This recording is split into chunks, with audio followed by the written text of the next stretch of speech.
to Shaman's View. I'm Dr. Alberto Villoldo, and I need to get a glass of water. I'll be right back. Excuse me.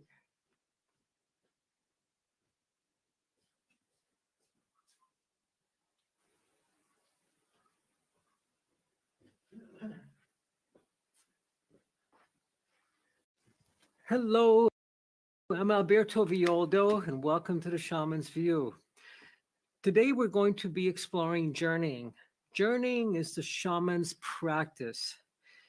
In the West, we have prayer. Prayer is a very beautiful practice. This is the practice of Christianity, Judaism, Islam, the three Abrahamic traditions. They practice deep, beautiful prayer as part of my daily routine. In the East, you find that the practice is meditation, contemplation. For the shamans, the practice is journeying. And journeying is a very specific, very technical practice that allows you to explore inner space, outer space, as well as hyperspace. So I like to spend a little bit of time exploring these. And journeying, by the way, is founded on the notion that we can step out of our particle state, of our physical particle state, and into the field, and into the quantum field where you experience that sense of unity and oneness, which is very beautiful. But beyond that, that's not the goal of journeying. That's just the reward for journeying. The object of it is to explore the field of universal consciousness, the quantum field. So there's a couple of important elements we need to keep in mind is that the field has certain characteristics. One of them is non-locality. Non-locality means that once you step into the field, you're not anywhere in particular. You're everywhere. Events are non-local. They're not local to one physical location because we're not in physical space-time. Not in physical space-time anymore. And this is a concept from physics that's really important for us to hold. That time and space are interconnected. They're interrelated with each other. Modern physicists call it space-time. And in the Andes and indigenous peoples, they understood this without having access to mathematics. And they called it Pacha. And Pacha means exactly that, space-time. So when you step into the field, you're no longer in ordinary time. You're in timelessness. And the quality and characteristic of the field is non-locality, to space or to time. And for the shamans, this meant that you could influence events at a distance, because in hyperspace, outside of ordinary space-time, everything was adjoining each other. Everything was one. I remember being high in the Andes one time and explaining chaos theory to one of my teachers, old medicine man.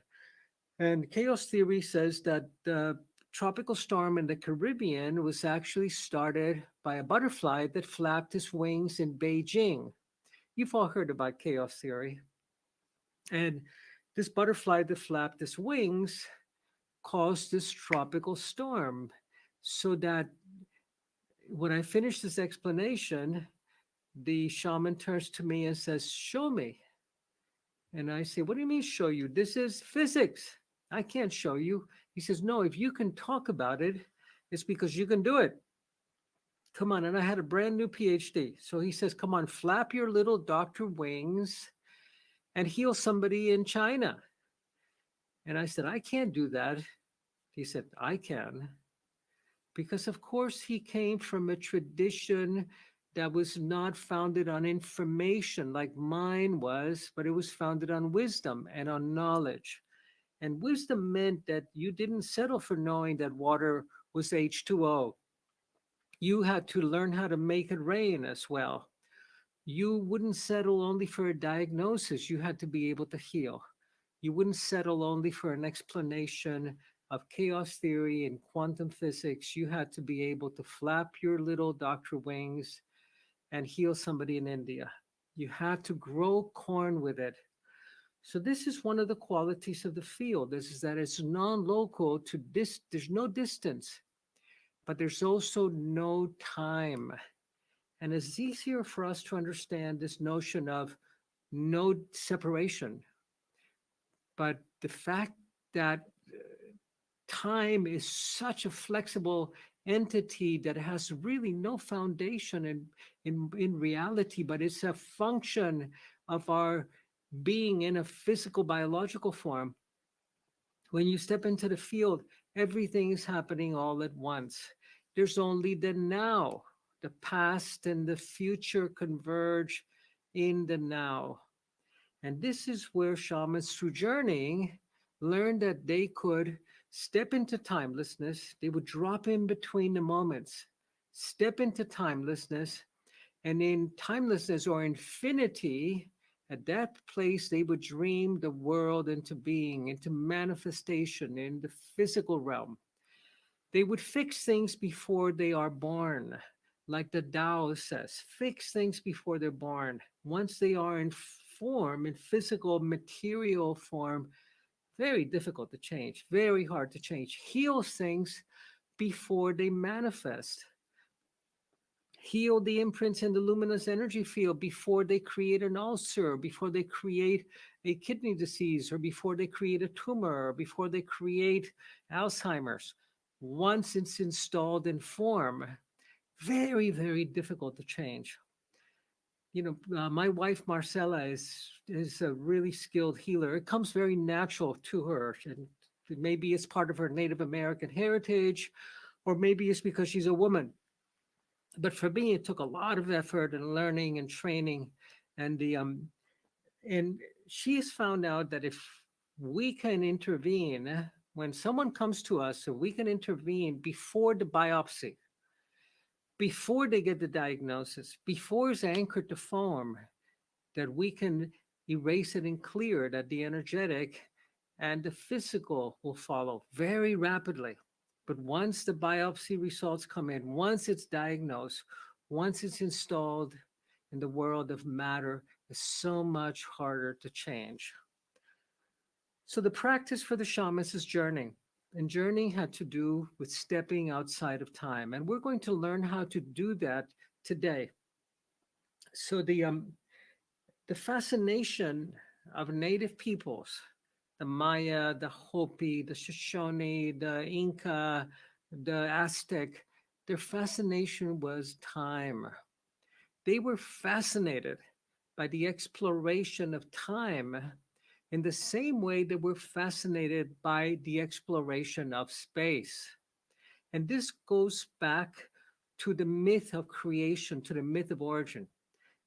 As an anthropologist, I learned when I was working in the Amazon that if you wanted to learn about the quality and the psychology of a people, you asked them about their first story, about the story of creation or origin. So the mythology of origin in the West is that we lived in this paradisical garden where we walked together with God and we spoke to the rivers and the trees, and the rivers and the trees would speak back to us, and God would as well. And we were deathless.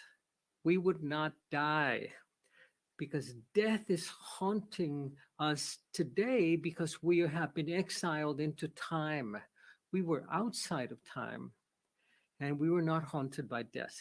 And then, of course, we were kicked out of the garden and kicked what I would call into time itself, that is haunted by death because time runs out. So if you want to learn about the psychology of a people, you ask them about their story of origin. And our origin story in the West is about the division of space.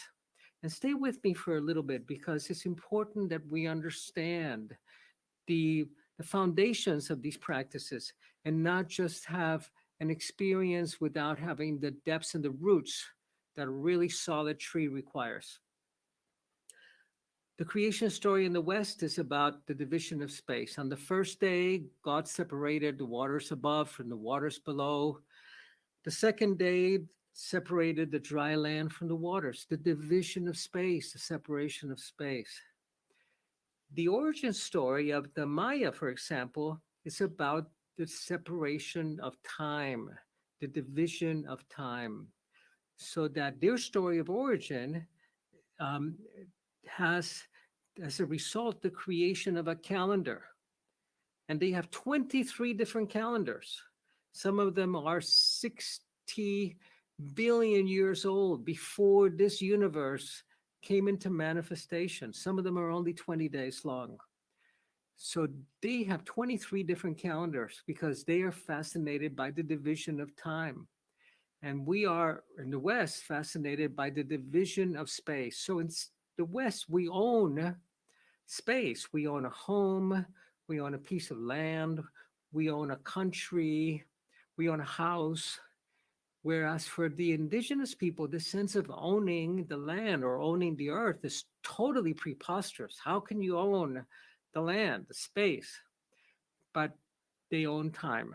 They have time. They own time in the same way that we own space. So this is a fascinating relationship that they have. So while we are dedicated to exploring space and now even outer space, the shamans were dedicated to exploring time. And exploring time meant journeying, meant the ability to displace your consciousness from the particle state, the embodied physical particle state, into the field state, into the quantum field, into the quantum field that was devoid of the anchors and the reference points that we have relating to time flowing only like an arrow. Because in our particle state, time flies like an arrow. The past is behind us, the future ahead of us. But in the field state, during journeying, time can pretzel and figure eight and loop back onto itself. It's twisted and is spiraling. And you can heal events that occurred in the past. You can do a soul recovery, retrieve a lost soul part that might have been lost 2,000 years ago, and coax it to come back into the moment and bring it back for your patient or your client so they can become whole again. And in fact, the foundation of soul retrieval is that whenever we experience trauma, there's a part of ourselves that flees, that leaves this body in the field. This part of ourself flees because it's too painful for it to remain behind. And what remains is the hurt, the wounded part. And in the next few meetings, we're going to learn how to discover what our original wound is. Not the last time that we were hurt, but that deep original wounding that each one of us carries. And that when we discover it and we witness it, extraordinary healing happens. And then we're going to find those selves that were lost as a result of trauma and learn how we can coax them back. And some of these selves were lost as a result of collective trauma, maybe not something that happened to you, but that happened to your people or to humanity in general. So during journey, we get to explore infinity. We get to break free of time and we get to practice the, the discovery, the exploration of who we have been, where did we come from, what is our soul's history? What's our soul's history about? Where have we traveled through in the millennia that we have been born again and again? And of course, in the West, when you're fixated on space and you don't believe that we have been born before, there's the only exploration that we have in time is to go back to our childhood or to what happened when we were 4 or to the birth trauma that we may have suffered. But we want to go back to the source, discover who we are, where we came from, and who we are becoming. And this is a fascinating exploration, as rich as the exploration of spaces, and perhaps even richer. But to do this, we have to create safety. We have to create sacred space and call on the 4 guardians and install them in the 4 directions so that they protect our bubble, our luminous bubble so that we can come back into this space-time reference that we call the body, that we call Alberto in this moment in history. So we need to create a very safe and protected space. And we do this by calling on the four guides, on the four great archetypes that we have developed a personal relationship with. So let's begin by doing this. Let's begin by calling on the spirit of the serpent, of the jaguar, of the hummingbird, of the eagle, and of heaven and earth, so we can create a bubble of timelessness that we can step into. So if you have if you have your Florida water, if you have your rattle, take a moment, bring it. If you have a candle, let's do that. Let's light a candle, or you can do this later at home. I'm going to get my rattle.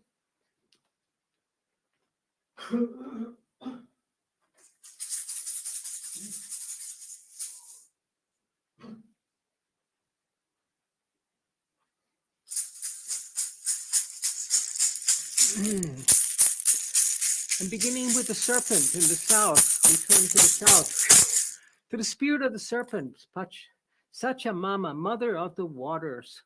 We call on you, mother. You who were the first one to bring us that fruit of the tree of knowledge of good and evil, we call on you.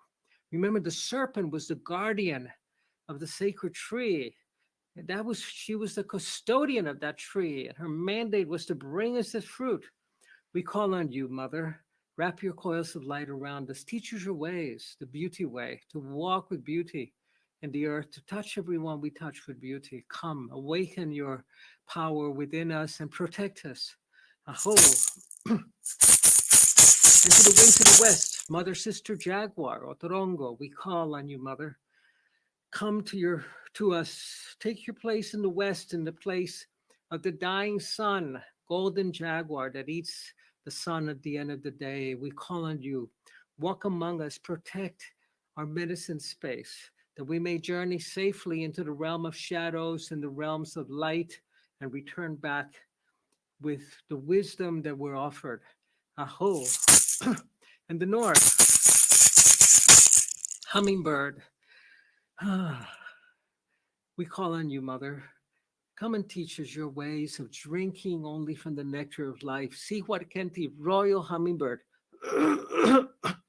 You who are the great traveler, you who travel from Brazil, from the Amazon to Canada every year, the impossible journey. Teach us how to go on that epic journey that we go on when we say yes to spirit. Be with us, grandmothers and grandfathers, ancient ones, guardians and keepers of this land. We call on you. Aho. And to the winds of the east, mother, sister, eagle. We call on you, mother. Teach us to spread our own wings. Protect our medicine space. Fly high above us. Teach us always to fly wing to wing with the great spirit. Aho. And to Mother Earth, Pachamama. Pachamamita, great mother. Thank you, mother, for holding us so sweetly.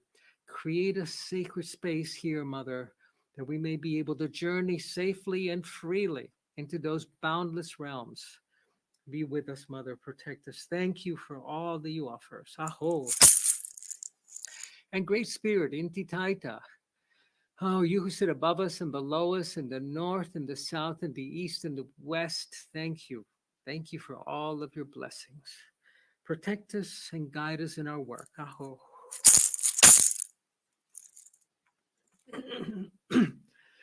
Creating sacred space is essential, absolutely essential, because we create a balanced sphere with nature, with the ecosphere.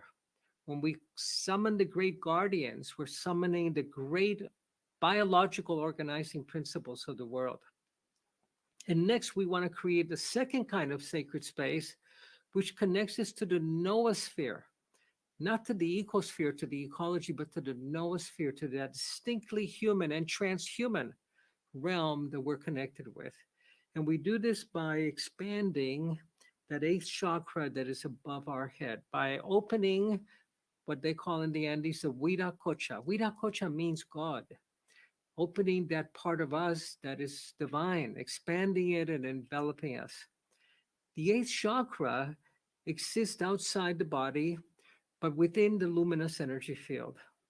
And the object of the eighth chakra is to, when we die,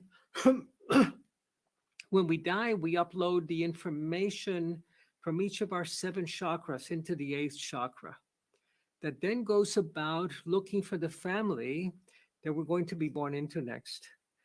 And it's a matter of affinities. Where are we going to learn the most? What family are we going to be drawn to? The eighth chakra exists outside of time, but it manifests in time as me, as you.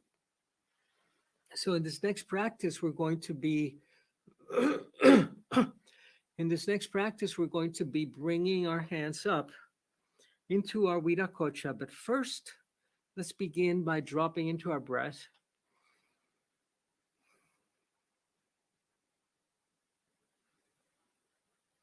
And then on an in-breath, beginning to bring your hands up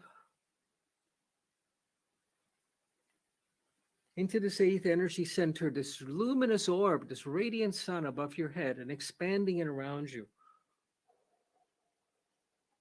This is the light that we see around the Buddha, that we see around the Christ.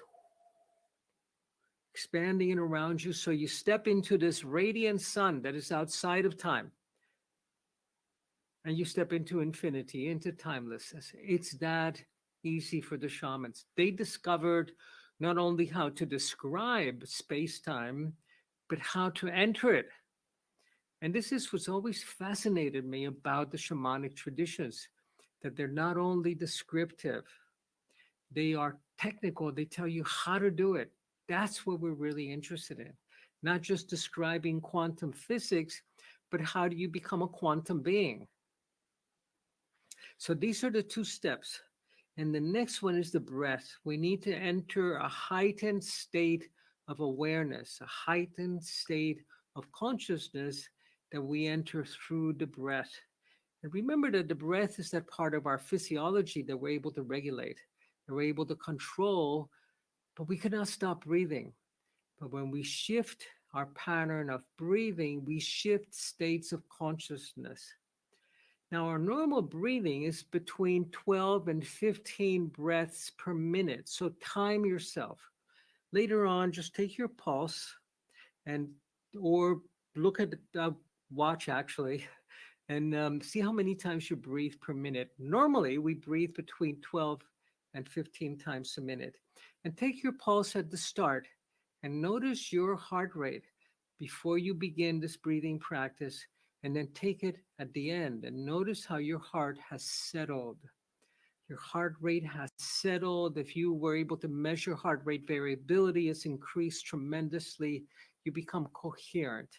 And I like to do it with a drum, with my drum.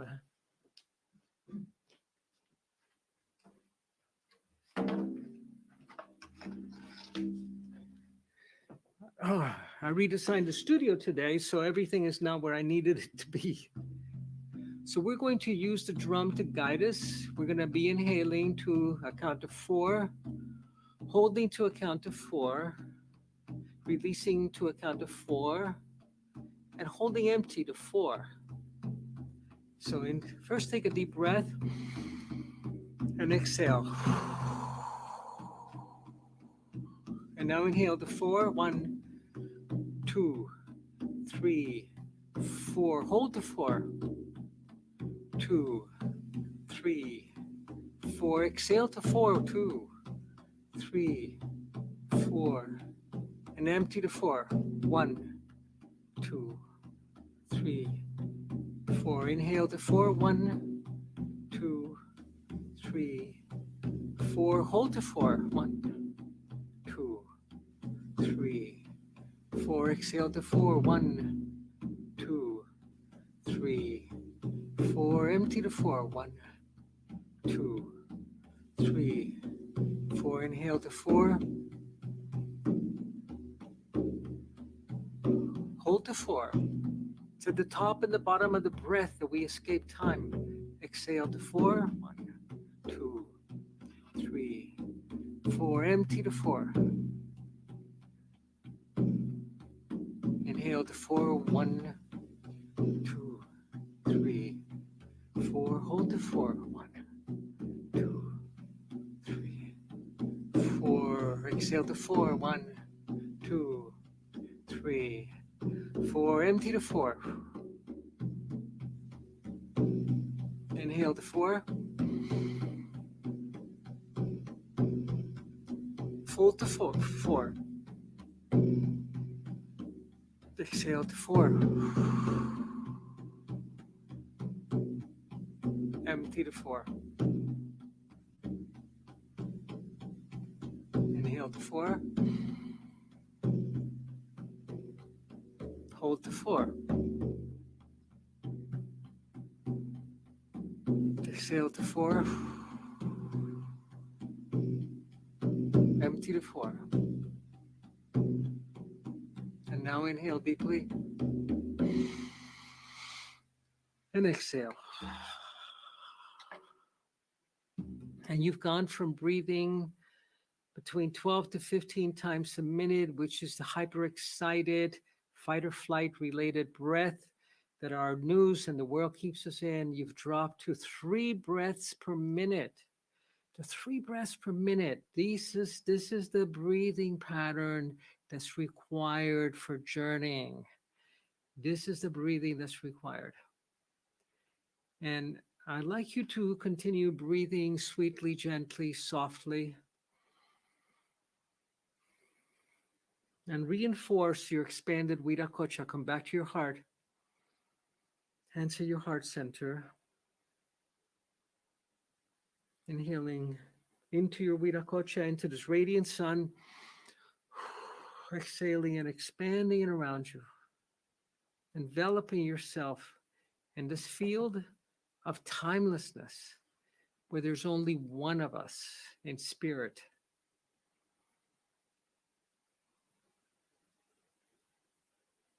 And it's here that we're able to journey to the upper world to discover our becoming, or to journey to the lower world to discover who we are, who we have been, where we came from, and our soul's history. Extraordinary. But we not only discover our soul's history, because a lot of it has been painful, but we discover the wisdom teachings of humanity. But before we can receive these, we need to go back to the serpent. We need to be willing to receive that fruit of the tree of knowledge of wisdom once again. And we meet the serpent in the garden. We need to make our way back to the garden, back to Eden. So I want to take us to the garden, to our inner garden. In the West, when we were kicked out of Eden, that paradise, that Eden, was lost. So it became internalized. That Eden now is within us, but it's not within Alberto, different from you. It's within us, all of us. There's that part of us that still resides within the garden. That garden is still available, but it's now in that collective unconscious of humanity. So we're going to journey back to the garden. We're going to meet the spirit of the serpent, and we're going to ask the serpent to take us to that chamber of grace, to meet that part of us that always remained in grace, which is that part of us that always remained in the garden. So let's do that together. Again, let's reinforce our expanding of our Viracocha, bringing our hands up and expanding our field around us.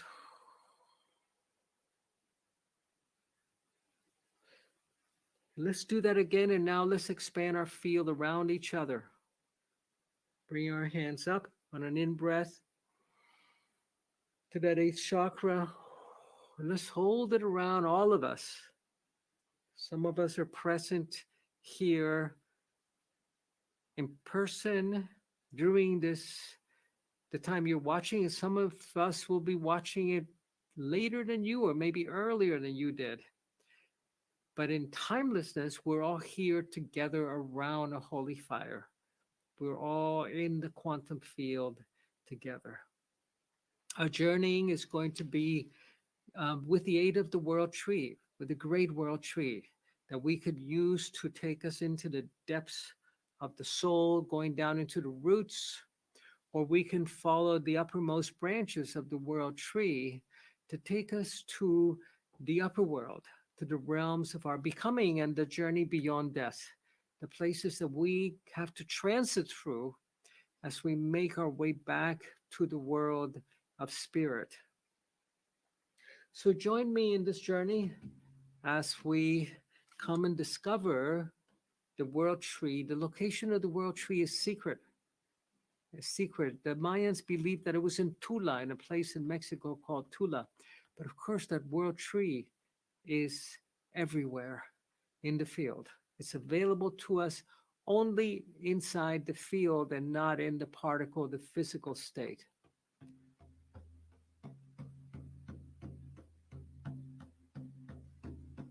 So I'd like you to close your eyes, take a deep breath, and imagine yourself in a meadow, a beautiful meadow. The air is cool, the warm sun on your back, and you're walking barefoot and you feel the cool grass beneath your feet.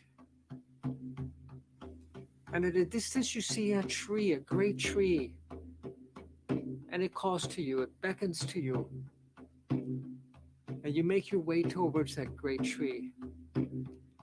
And as you draw close, you realize it's the world tree, the sacred tree. It's a tree of wisdom. And as you come very close to it, you feel the humming of the roots beneath your feet. And you notice its trunk wide and inviting. And you look up and you see the branches extending above the clouds. And you are in your luminous body, in your luminous form. And the world tree invites you to enter it. And you step inside the trunk. And you feel what it's like to be inside the world tree. You sense the rivers of sunlight coming down from the leaves, full of chlorophyll. Liquid sunlight. And the water coming up from the roots. Mineral rich, deep, healing, cleansing waters that remove any toxins or emotions that you could not bring with you into the realm of souls, into the garden.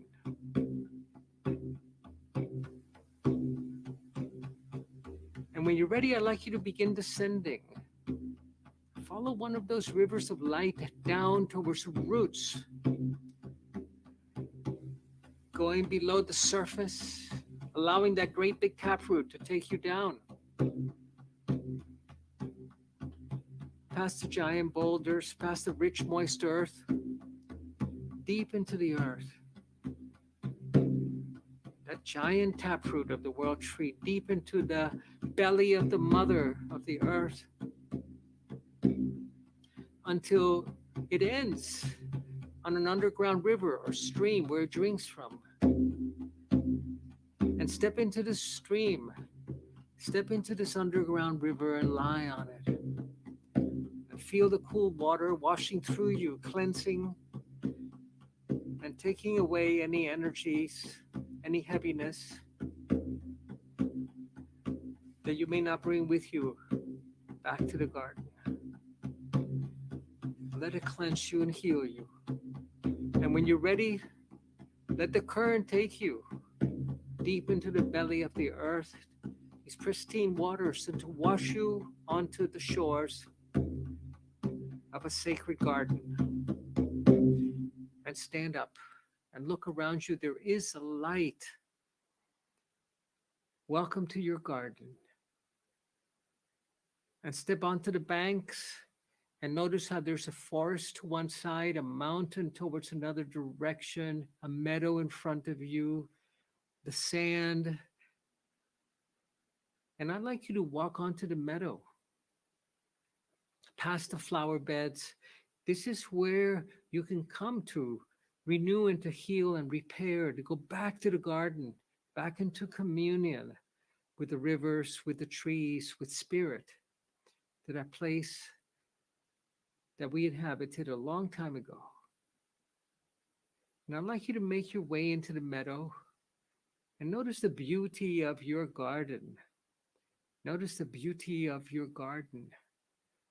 And in the middle of a meadow, there's another tree, a small, beautiful fruit tree. And coiled around that tree, the trunk of that tree, is a serpent.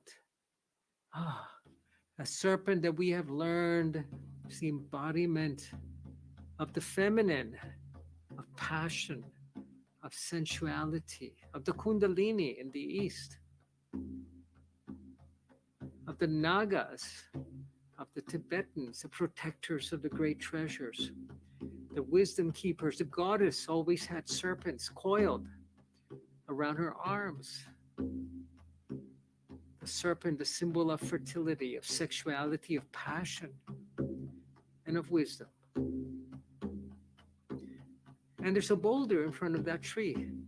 And I'd like you to sit in that boulder. And I'd like you to look at this fruit tree. Look at the ripe fruit hanging there. And notice the serpent coiled around the trunk.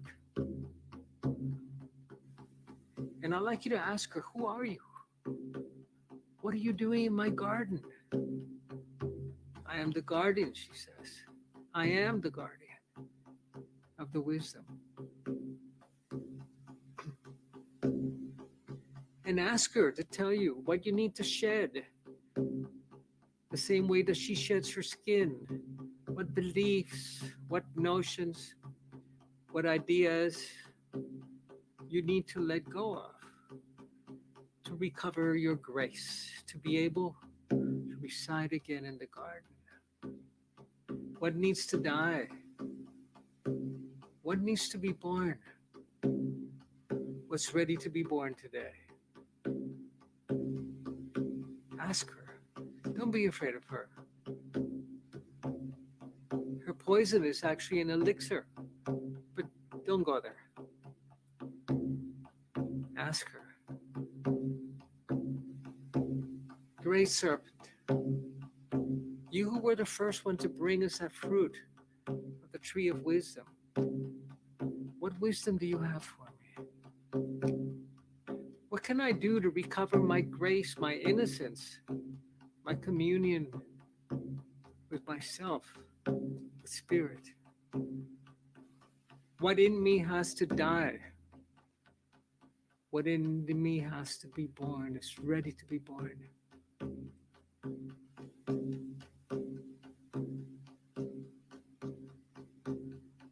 And ask her anything you'd like to ask her.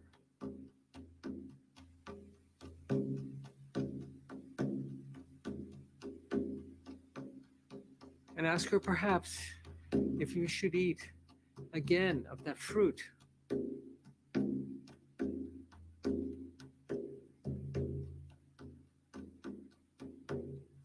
Remember, there was a second tree in the garden. It was a tree of life everlasting. And if she offers you the fruit, do not hesitate. Know that it's your birthright, infinity.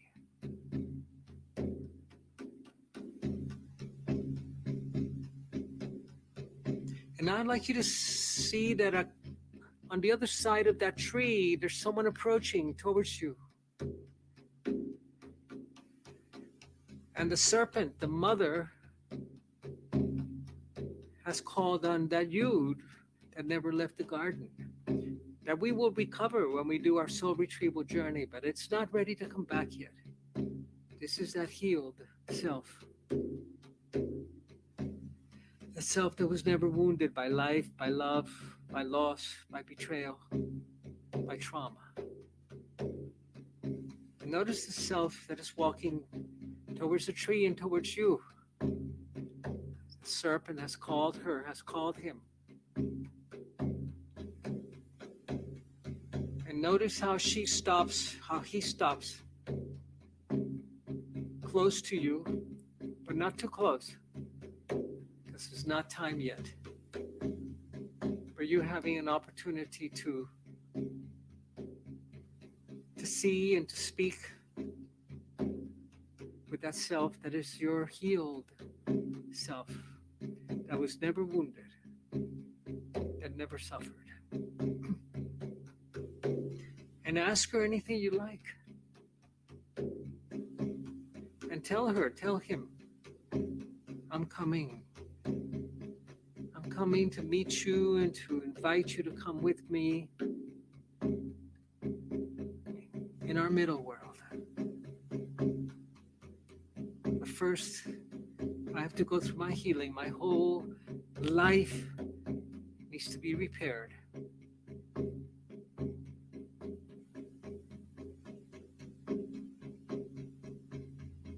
First, I must recover that which I have lost. And bow to yourself, to that self that is the healed part of you that's been waiting for you for so long. For so long. And vow to come back. And notice how this healed you, that's always been in grace, turns and walks away.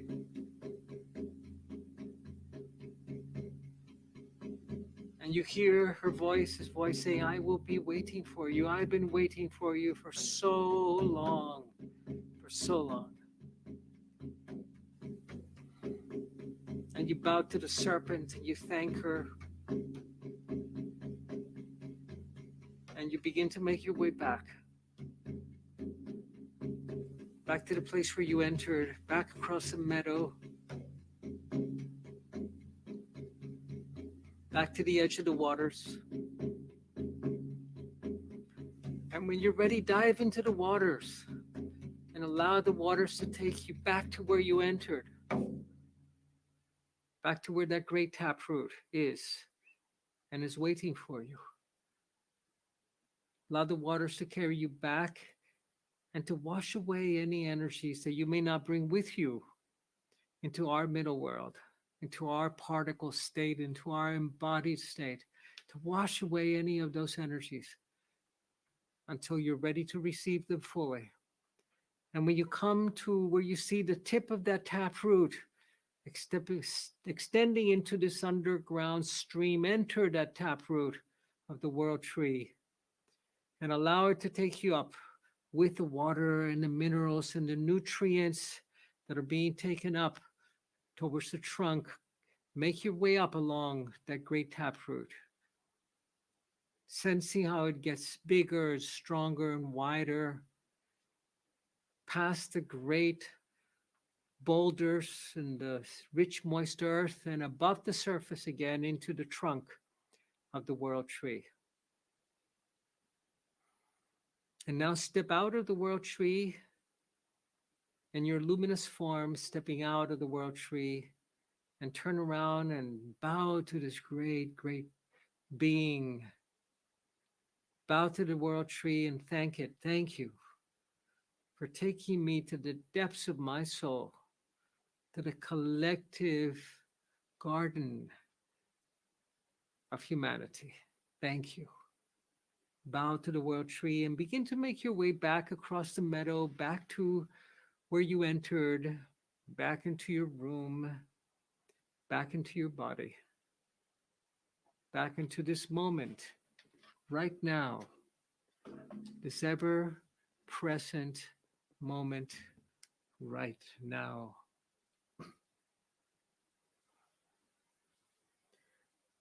And now I'd like you to collect the folds of your Viracocha, reaching to your sides and gathering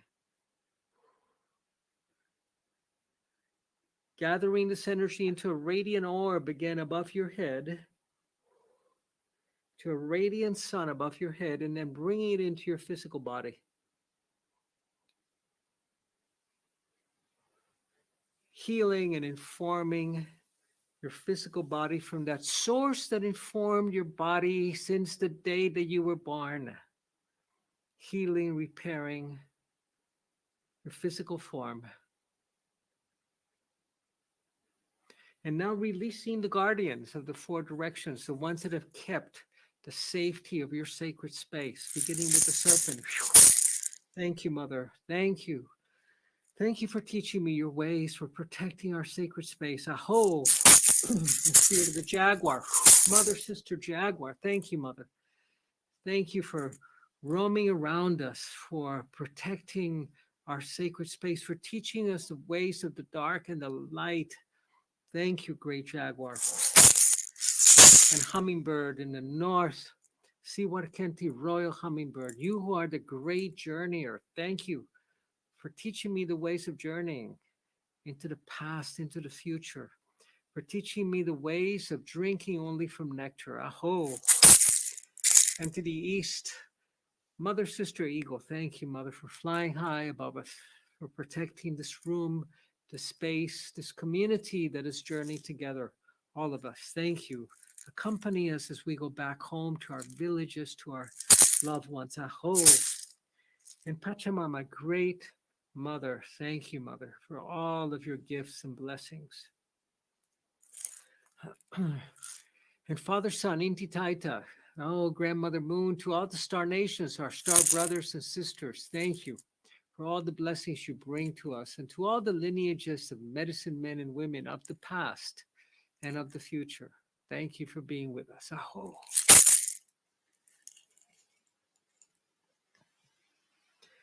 This is the foundation of shamanic journeying. And over the next few meetings, we will be deepening this practice, exploring the territory of timelessness. We will journey to the chamber of wounds first to discover that original wound. We each have an original wound that defines our journey through this life, that in fact has been defining our journey through life for many, many lifetimes, with different partners and different lovers and different children and different parents and different jobs and different joy and different suffering. We want to find out what that original trauma was so that we can shed it and heal it and repair it and undo the contracts that we entered into in order to create safety for ourselves.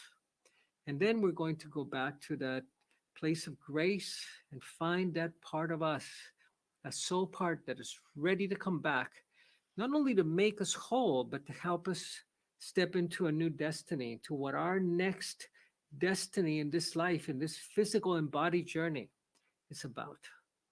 And then finally, we will go into the chamber of treasures to find the medicine that's being offered to us by life and by spirit today. And then, of course, comes the challenging task, which is how do we bring that into our journey through this middle world, through this embodied world. This is shamanic journeying, and this is the art of the shaman. Thank you for joining me for the Shaman's View. Blessings to you, and I look forward to continuing this journey with you. Aho.